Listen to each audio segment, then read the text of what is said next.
भाग ब का। देखिए पहला प्रश्न, सवाई चाल किस नस्ल की विशेषता है? बताइए दोस्तों, सवाई चाल है ये कौन सी नस्ल की दोस्तों विशेषता है? तो यहाँ पर इसका राइट आंसर हो जाएगा, ये एक गाय की नस्ल है दोस्तों, उसकी एक विशेषता है सवाई चाल। तो इसका राइट आंसर हो जाएगा कांकरेज नस्ल।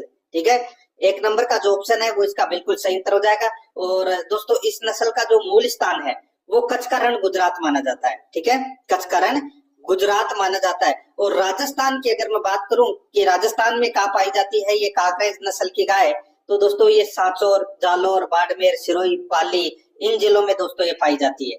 तो यहाँ पर इस प्रश्न का जो राइट आंसर हो जाएगा वो है एक नंबर ऑप्शन बिल्कुल सही।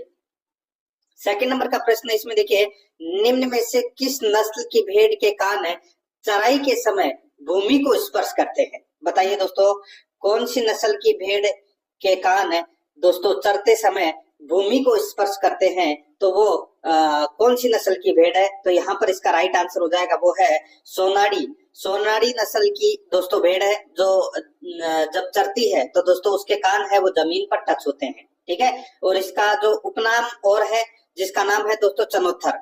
ठीक है, इसका उपनाम है सोनाड़ी का जिसको चनोत्थर के नाम से जाना जाता है। तो यहाँ पर अपना इसमें 2 नंबर का ऑप्शन राइट आंसर हो जाएगा। और ये नस्ल राजस्थान में दोस्तों उदयपुर, सलूम्बर, डूंगरपुर, बांसवाड़ा, चित्तौड़गढ़ इन जिलों में पाई जाती है दोस्तों। 2 नंबर का ऑप्शन बिल्कुल सही उत्तर हो जाएगा। नेक्स्ट आगे देखिए, 3 नंबर का प्रश्न है, कृत्रिम प्रजनन द्वारा एक सांड एक वर्ष में कितनी गायों को गर्भित कर सकता है? दोस्तों यहाँ पर मैं बात कर रहा हूँ कृत्रिम प्रजनन के द्वारा। कृत्रिम प्रजनन के द्वारा एक वर्ष में एक सांड है वो 1000 से अधिक गायों को गर्भित है वो कर सकता है। ठीक है, तो यहाँ पर अपना इसमें राइट आंसर हो जाएगा दोस्तों ऑप्शन के अनुसार अगर मैं बताऊं तो यहाँ पे 1000 से 2000 को गर्भित है वो कर सकता है। ठीक है, कृत्रिम गर्भाधान विधि के अनुसार कर सकता है। ठीक है, तो यहाँ पर अपना इसमें राइट आंसर 3 नंबर का ऑप्शन बिल्कुल सही उत्तर हो जाएगा। आगे देखिए दोस्तों, यहाँ पे 4 नंबर का प्रश्न है, निम्न में से कौन सा बही प्रजनन का प्रकार नहीं है? बताइए कौन सा बही प्रजनन का प्रकार है वो नहीं है? दोस्तों यहाँ पर देखिए, इसमें प्रजाति संकरण, भिन्न प्रजनन, संकर प्रजनन, यहाँ पे देखिए सम प्रजनन, अपना इसमें 4 नंबर का ऑप्शन राइट आंसर हो जाएगा। सम प्रजनन है ये अंतर प्रजनन का प्रकार है।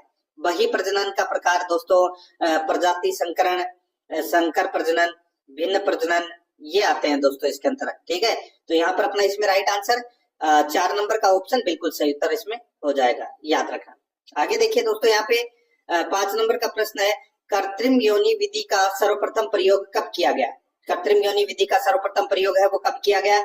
दोस्तों इसका जो राइट आंसर हो जाएगा वो है 1930 में किया गया था दोस्तों सर्वप्रथम। ठीक है, 2 नंबर का ऑप्शन राइट आंसर हो जाएगा। और ये रूस के वैज्ञानिकों ने किया था, ये आपको इसमें याद रखना है, रूस के वैज्ञानिकों ने। तो यहाँ पर अपना इसमें 2 नंबर का ऑप्शन बिल्कुल सही। आगे देखिए, यहाँ पे 6 नंबर का प्रश्न है, खीस के संबंध में कौन सा कथन असत्य है? खीस के संबंध में कौन सा कथन असत्य है? दोस्तों यहाँ पर आप देख सकते हैं, प्रसव के पश्चात प्रथम 3 दिन का जो गाढ़ा दूध है वो खीस कहलाता है। बिल्कुल सही बात है, प्रथम 3 दिन का जो गाढ़ा दूध होता है वो खीस कहलाता है। इसमें सामान्य दूध की तुलना में प्रोटीन ज्यादा होता है। तो दोस्तों बिल्कुल सही है, सामान्य दूध की तुलना में प्रोटीन है वो ज्यादा होता है। यह प्रथम मल को शरीर से बाहर निकालता है, यह प्रथम मल को शरीर से बाहर निकालता है। तो दोस्तों बिल्कुल सही है, यह रोग प्रतिरोधक क्षमता को घटाता है, तो घटाता नहीं है ये बढ़ाता है। ठीक है, और जैसे कि दोस्तों प्रसव के दौरान बच्चे को यानी कि बछड़े या दोस्तों आप कुछ भी बोल सकते हैं, प्रसव के दौरान बछड़े को दोस्तों 10 दिनों तक है वो 7 से 10 दिन तक है वो खीस है वो पिलाई जाती है। तो यहाँ पर अपना इसमें राइट आंसर क्या हो जाएगा? 4 नंबर का ऑप्शन बिल्कुल सही उत्तर। आगे देखिए, यहाँ पे 7 नंबर का प्रश्न है, भैंसों के ब्याने के कितने दिन पहले सुखा देना चाहिए?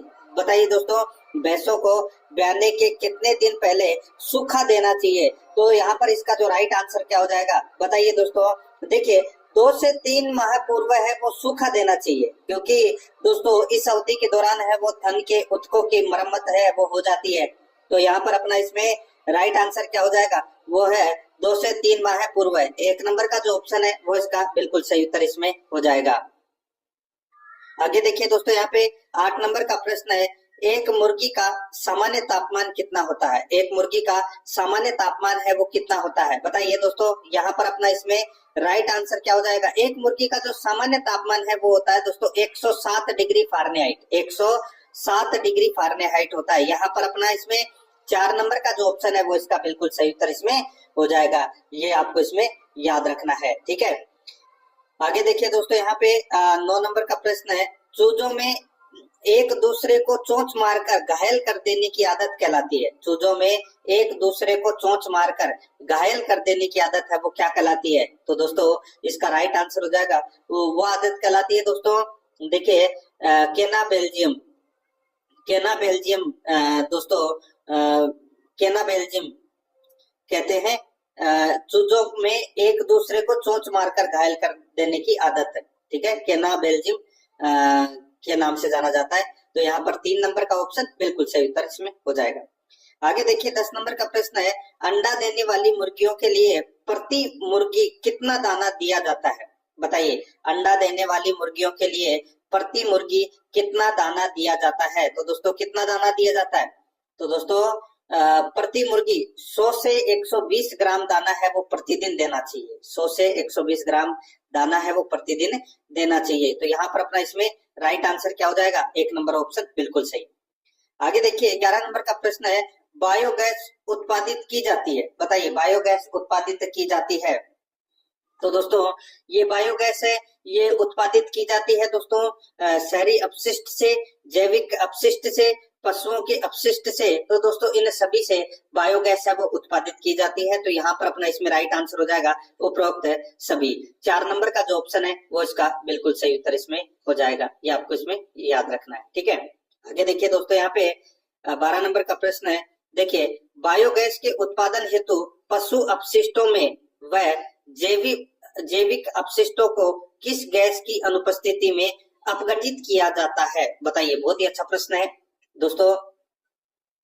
यहाँ पर देखिए बायोगैस के उत्पादन हेतु पशु अपशिष्टों में व जैविक अपशिष्टों को किस गैस की अनुपस्थिति में अपघटित किया जाता है? तो यहाँ पर इसका जो राइट आंसर हो जाएगा वो है दोस्तों ऑक्सीजन की अनुपस्थिति में अपघटित है वो किया जाता है, ऑक्सीजन की अनुपस्थिति में। तो यहाँ पर 3 नंबर का जो ऑप्शन है वो इसका बिल्कुल सही उत्तर इसमें हो जाएगा। आगे देखिए यहाँ पे 13 नंबर का प्रश्न है, हेनहीन विधि का सर्वप्रथम प्रयोग किस देश में हुआ? हेनहीन विधि का सर्वप्रथम प्रयोग है वो दोस्तों कहां पर हुआ था? तो ये जर्मनी में हुआ था। कहां पर हुआ था? जर्मनी में। तो यहाँ पर 1 नंबर का ऑप्शन राइट आंसर हो जाएगा। यह चारागाह के सुप्रबंध एवं विकास की सर्वोत्तम विधि है दोस्तों ये, ठीक है। हेनहीन विधि, ठीक है। तो यहाँ पर अपना इसमें राइट आंसर हो जाएगा वो है 1 नंबर का ऑप्शन बिल्कुल सही। आगे देखिए 14 नंबर का प्रश्न है, निम्नलिखित में से कौन सा मिश्रित हे का उदाहरण है? बताइए, हे का उदाहरण है वो कौन सा है? बताइए, मिश्रित हे का उदाहरण। तो दोस्तों हे वही मैंने आपको बताया, ये एक चारे का प्रकार है, ठीक है। और ये दोस्तों मटर व जई मिश्रित, ज्वार व लोबिया मिश्रित, जौ व रिच का मिश्रित। तो दोस्तों ये मिश्रित हे के उदाहरण है। तो दोस्तों ये सभी हैं, ठीक है। यहाँ पर अपना इसमें राइट आंसर क्या हो जाएगा? उपरोक्त है सभी। 4 नंबर का जो ऑप्शन है वो इसका बिल्कुल सही उत्तर इसमें हो जाएगा, याद रखना, ठीक है। आगे देखिए यहाँ पे 15 नंबर का प्रश्न है, निम्न में से कौन सा साइलो का प्रकार है? बताइए दोस्तों, साइलो का प्रकार है वो कौन सा है? यहाँ पर आप देख सकते हैं, देखिए ब्रुज साइलो, गर्द साइलो, खाई साइलो। तो दोस्तों ये सभी हैं वो साइलो के प्रकार हैं। तो यहाँ पर इसका राइट आंसर हो जाएगा उपरोक्त है सभी, उपरोक्त है सभी। तो यहाँ पर 4 नंबर का जो ऑप्शन है वो इसका बिल्कुल सही उत्तर इसमें हो जाएगा। ये आपको इसमें याद रखना है, ठीक है। अब ये साइलो किसे कहते हैं ये भी पता होना चाहिए आपको। तो दोस्तों देखिए, जिन गड्ढों, नालियों या बुर्ज में हरा चारा दबाकर भरा जाता है उन्हें साइलो कहा जाता है, ठीक है। यहाँ पर अपना इसमें राइट आंसर क्या हो जाएगा? 4 नंबर का ऑप्शन बिल्कुल सही। आगे देखिए 16 नंबर का प्रश्न है, मिल्क फीवर व कीटोसिस बीमारियां किस श्रेणी में आती है?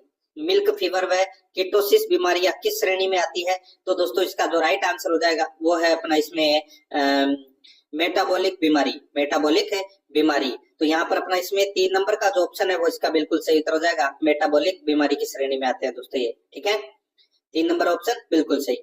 आगे देखिए दोस्तों, यहाँ पे ये आमतौर पर जो ये मेटाबॉलिक बीमारियां होती है ये वंशानुगत होती है, ये भी याद रखना है, ठीक है। आगे देखिए दोस्तों, यहाँ पे 17 नंबर का प्रश्न है, पशुओं का तापमान जांचने हेतु थर्मामीटर को कहाँ रखते हैं? बताइए, पशुओं का तापमान जांचने हेतु थर्मामीटर को कहाँ पर रखते हैं? जैसे कि मनुष्य में तो दोस्तों आप देख सकते हैं तापमान मापने के लिए या तो बगलों में या मुंह में रखते हैं, ठीक है। तो यहाँ पर अपना जो राइट आंसर क्या हो जाएगा, वो है ये मलाशय में रखते हैं दोस्तों। या यहाँ पर अपना इसमें राइट आंसर क्या हो जाएगा, मलाशय में। यहाँ पर 4 नंबर का जो ऑप्शन है वो इसका बिल्कुल सही उत्तर इसमें हो जाएगा। आगे देखिए, यहाँ पे 18 नंबर का प्रश्न है, वह कृमि जो पत्तीनुमा होता है तथा भेड़ के यकृत पर चिपका रहता है उसे कहते हैं। वह कृमि जो पत्तीनुमा होता है और भेड़ के यकृत पर चिपका रहता है उसे क्या कहते हैं? तो दोस्तों उसे कहते हैं, बताइए, उसे कहते हैं लीवर फ्लूक। लीवर फ्लूक बोलते हैं उसे, ठीक है। तो यहाँ पर अपना इसमें राइट आंसर हो जाएगा 1 नंबर का ऑप्शन बिल्कुल सही उत्तर इसमें हो जाएगा। ये लीवर फ्लूक है, ये रोग मुख्य रूप से भेड़ों में होता है।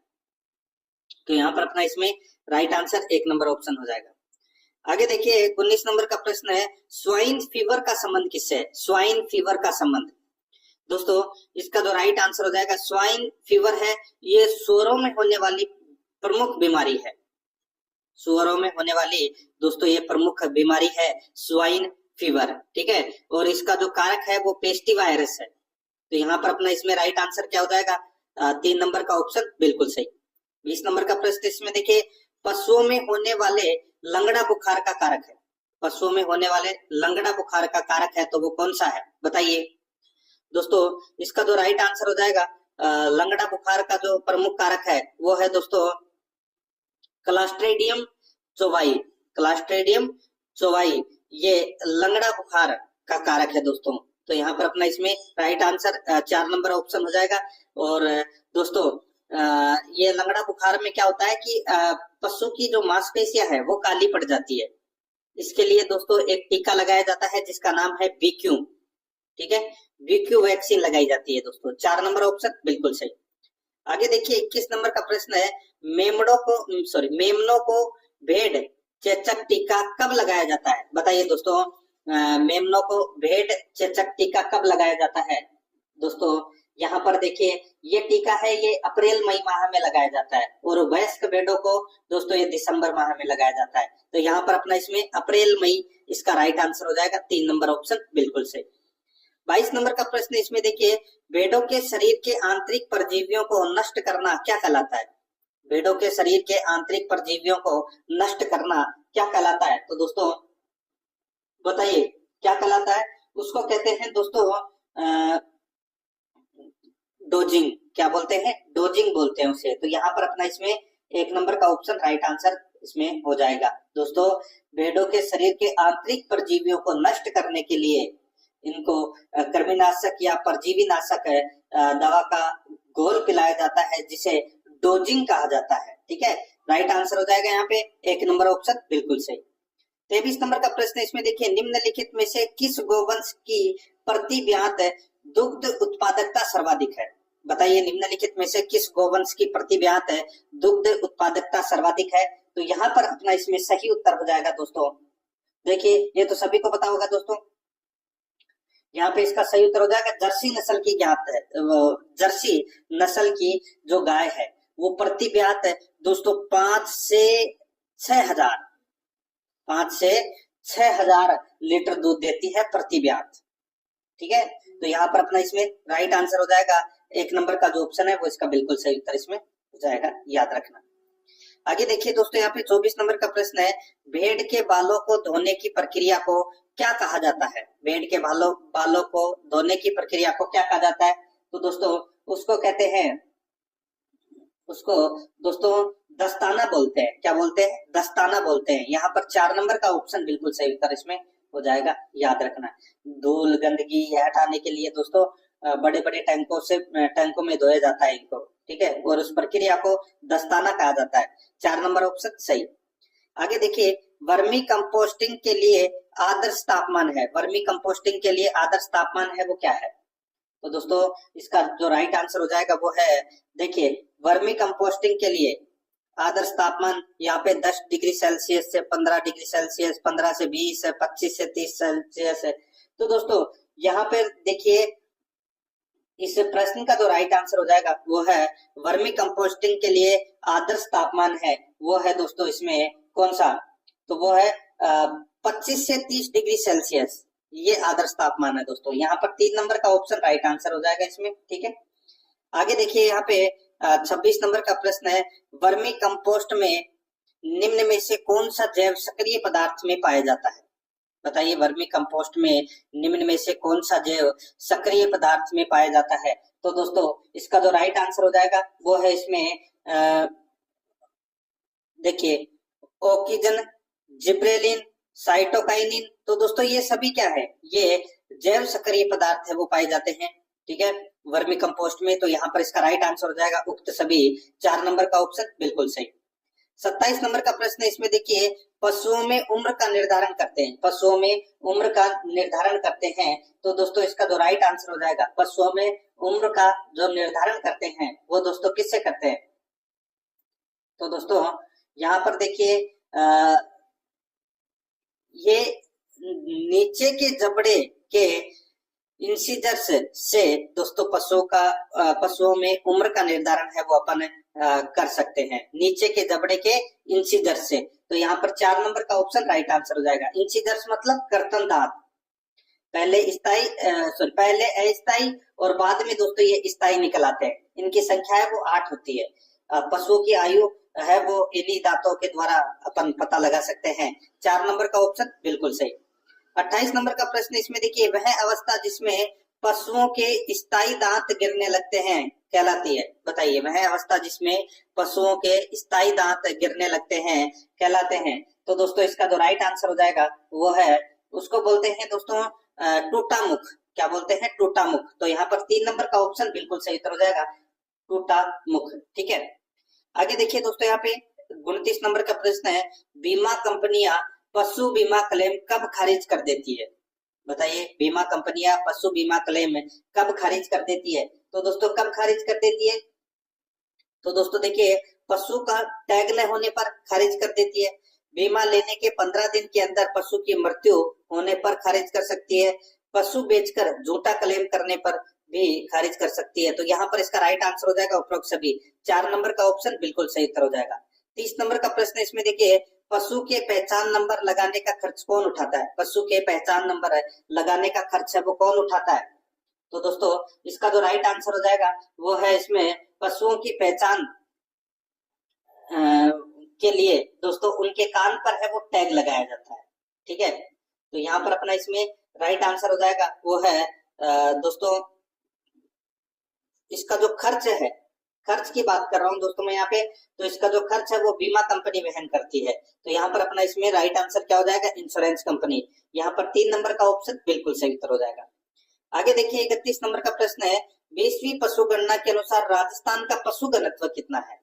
राजस्थान का पशु घनत्व कितना है? तो 20वीं पशु गणना के अनुसार राजस्थान का पशु घनत्व है वो दोस्तों कितना है? 166 है, ठीक है। और 19वीं पशु गणना के अनुसार दोस्तों जो पशु घनत्व है वो राजस्थान का कितना था? 169, यानी कि कमी हुई है कितने की दोस्तों? 3 की कमी हुई है, ठीक है। तो यहाँ पर अपना इसमें राइट आंसर क्या हो जाएगा? वो है 4 नंबर का जो ऑप्शन है वो इसका बिल्कुल सही उत्तर इसमें हो जाएगा, याद रखना, ठीक है। आगे देखिए यहाँ पे 32 नंबर का प्रश्न है, 20वीं पशु गणना में राजस्थान में किस पशु की संख्या में सर्वाधिक कमी दर्ज की गई? किस पशु की संख्या में सर्वाधिक कमी दर्ज की गई? तो यहाँ पर इसका जो राइट आंसर हो जाएगा, सर्वाधिक कमी दर्ज की गई तो दोस्तों ये गधे में की गई, ठीक है। राइट आंसर इसमें 3 नंबर का ऑप्शन बिल्कुल सही उत्तर इसमें हो जाएगा, याद रखना दोस्तों। 71.31% की कमी है वो दर्ज की गई है गधे में। तो यहाँ पर 3 नंबर ऑप्शन बिल्कुल सही। 33 नंबर का प्रश्न, इसमें देखिए अश्वों की संख्या की दृष्टि से राजस्थान का देश में कौन सा स्थान है? अश्वों की संख्या, यानी कि अश्व मतलब घोड़ों, ठीक है दोस्तों। अश्वों की संख्या की दृष्टि से राजस्थान का देश में कौन सा स्थान है? तो दोस्तों राजस्थान का 3य स्थान है, तो यहाँ पर 3 नंबर का ऑप्शन राइट आंसर इसमें हो जाएगा। सबसे पहले नंबर पर उत्तर प्रदेश, फिर जम्मू कश्मीर और फिर राजस्थान तीसरे नंबर पर आता है, ठीक है। और राजस्थान में सर्वाधिक घोड़े बाड़मेर जिले में पाए जाते हैं, ये भी याद रखना है। 3 नंबर ऑप्शन बिल्कुल सही। आगे देखिए, गौशाला में एक स्वस्थ एवं पूर्ण विकसित शरीर वाली गाय के लिए कितने स्थान की आवश्यकता होती है? गौशाला में एक स्वस्थ एवं पूर्ण विकसित शरीर वाली गाय के लिए कितने स्थान की आवश्यकता होती है? तो दोस्तों इसका राइट आंसर हो जाएगा, एक वयस्क गाय के लिए दोस्तों 40 वर्ग फुट 40 वर्ग फुट की आवश्यकता है वो होती है। यहाँ पर 3 नंबर का ऑप्शन राइट आंसर इसमें हो जाएगा, ये आपको इसमें याद रखना है, ठीक है। और सर्दियों में गाय के लिए दोस्तों 60 वर्ग फुट, ठीक है। सर्दियों में 60 वर्ग फुट स्थान है वो चाहिए बैठने के लिए, क्योंकि धूप में भी बैठना है, ठीक है। यहाँ पर 3 नंबर ऑप्शन बिल्कुल सही। 35 नंबर का प्रश्न इसमें देखिए, गौशाला में कितने प्रजनन योग्य गौवंश पर एक प्रसूति कक्ष की व्यवस्था होनी चाहिए? गौशाला में कितने प्रजनन योग्य गौवंश पर एक प्रसूति कक्ष की व्यवस्था होनी चाहिए? तो यहाँ पर इसका राइट आंसर हो जाएगा वो है दोस्तों 20 से 25। यहाँ पर 2 नंबर का ऑप्शन बिल्कुल सही उत्तर हो जाएगा, 20 से 25, ठीक है। आगे देखिए, यहाँ पे गहन पशु विकास योजना का प्रारंभ कहाँ से किया गया? गहन पशु विकास योजना का प्रारंभ है वो दोस्तों कहाँ से किया गया? दोस्तों इसकी जो शुरुआत है वो दोस्तों गुजरात में की गई थी 1965 में, ठीक है। तो यहाँ पर अपना इसमें 1 नंबर का ऑप्शन राइट आंसर हो जाएगा। नेक्स्ट आगे देखिए दोस्तों, RCDF के अंतर्गत राजस्थान में कितने दुग्ध अवशीतन केंद्र संचालित है? तो दोस्तों राज्य में यानी कि राजस्थान में 22 दुग्ध उत्पादन संयंत्र संचालित है। तो यहाँ पर अपना यहाँ पे देखिए क्या पूछा है, दुग्ध अवशीतन। तो दोस्तों 22 तो क्या है, 22 तो दोस्तों दुग्ध उत्पादन संयंत्र है, और 20 दोस्तों दुग्ध अवशीतन संयंत्र है, और 8 दुग्ध पाउडर उत्पादन संयंत्र है राजस्थान में अभी संचालित। तो यहाँ पे दुग्ध अवशीतन पूछा है तो वो है 20, ठीक है। 3 नंबर का ऑप्शन राइट आंसर हो जाएगा। और अगर पूछा होता दुग्ध उत्पादन संयंत्र तो वो है 22, ठीक है। तो यहाँ पर 3 नंबर ऑप्शन बिल्कुल सही। आगे देखिए दोस्तों, यहाँ पे एस्केड योजना क्रमशः राज्य व केंद्र सरकार द्वारा किस अनुपात में वित्त पोषित है? एस्केड योजना क्रमशः राज्य व केंद्र सरकार द्वारा किस अनुपात में वित्त पोषित है? तो यहाँ पर इसका जो राइट आंसर हो जाएगा वो है दोस्तों, इसमें बताइए। तो ये वित्त पोषित है दोस्तों 60:40 के, 60:40 के। इसमें राज्य का तो है दोस्तों इसमें 40 और केंद्र का है 60%। तो यहाँ पर अपना 40:60 हो जाएगा, ठीक है। 1 नंबर ऑप्शन बिल्कुल सही। आगे देखिए, पशु संजीवनी योजना में केंद्र व राज्य की भागीदारी क्रमशः कितनी है? पशु संजीवनी योजना में केंद्र व राज्य की भागीदारी क्रमशः कितनी है? तो दोस्तों इसका राइट आंसर हो जाएगा वो है इसमें 60:40 है, ठीक है। 60:40 है। तो यहाँ पर 3 नंबर का जो ऑप्शन है वो इसका बिल्कुल सही उत्तर इसमें हो जाएगा, ये आपको इसमें याद रखना है, ठीक है। आगे देखिए दोस्तों, यहाँ पे निम्न में से किस योजना में दुधारू पशुओं का INAPH सॉफ्टवेयर पर पंजीकरण किया जाता है? दोस्तों ये INAPH ये क्या है? तो दोस्तों ये information network on animal production and health है। दोस्तों ये एक सॉफ्टवेयर है INAPH, ठीक है। और इसमें दोस्तों एक 12 अंकीय UID टैग लगाकर दोस्तों इन्हें पंजीकृत है वो किया जाता है। तो यहाँ पर national mission on bovine productivity, ये अपना इसमें राइट आंसर हो जाएगा। इसमें 2 नंबर का जो ऑप्शन है वो इसका बिल्कुल सही उत्तर इसमें हो जाएगा, ठीक है। तो दोस्तों इसी के साथ मैंने आपको ये पशु परिचर भाग 2